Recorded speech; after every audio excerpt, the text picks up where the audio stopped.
Sveiki, šiame epizode papasakosiu, kodėl iš Canon perėjau į Fuji.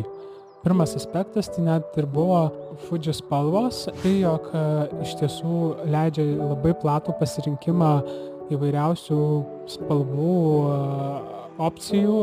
Vien kameroje gali nusistatyti daug skirtingų opcijų, kurios sukurs visiškai unikalią nuotrauką. Sekantis aspektas tai buvo dydis.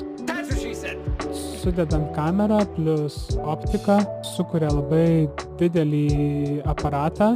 Tai Fujio šiuo atveju pati optika jinai žymiai mažesnė, tai kas visiškai atrišo rankas man pasiimti kamerą, su kuria galėčiau eiti tiesiog savo malonumui fotografuoti. Trečias, sakyčiau, aspektas tai tų nuotraukų įsikėlimas į